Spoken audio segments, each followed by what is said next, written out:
Corey Kleiwer is in his element, guiding these veterans on a pheasant hunt.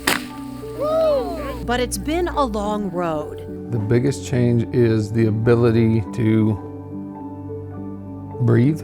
A decade of heart issues that started in his 30s left Corey often so sick he couldn't move from the couch for days. Doctors diagnosed him with non-ischemic cardiomyopathy, a heart condition that led to a heart transplant in 2019 when we first met Corey. Somebody had to lose their life so I could keep mine. I don't look at it like it's somebody else's heart, it's our heart. I just got repowered, basically. 2019 is when we also met Corey's big sister, who shares a bond with her brother no one would want. Christina also needed a heart. She was diagnosed with the same heart problem. A left ventricle assist device known as an LVAD kept her alive. You don't have a quality of life, you just have a life.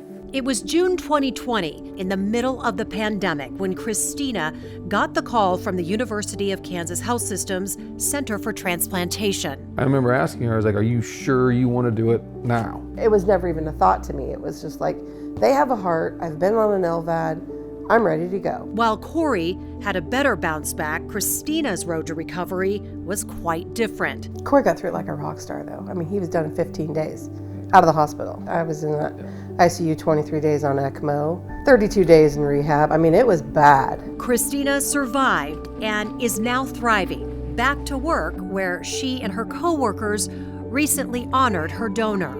Everybody read their card, right? Yay! Both Christina and Corey now have a better understanding of the heart disease that runs in their family. It claimed the life of their father at a young age. Their cardiologist, Dr. Hirik Shah, explains.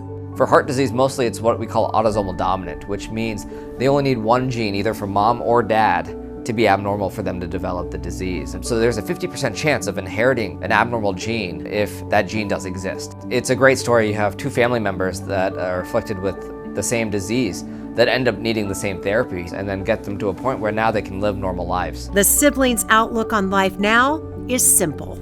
We could hardly function some days. And then to go from that to what we're doing now, mind-blowing. When you spend 10 to 15 years with a debilitating heart disease and then you get a second chance, you don't slow down. You don't waste any more time.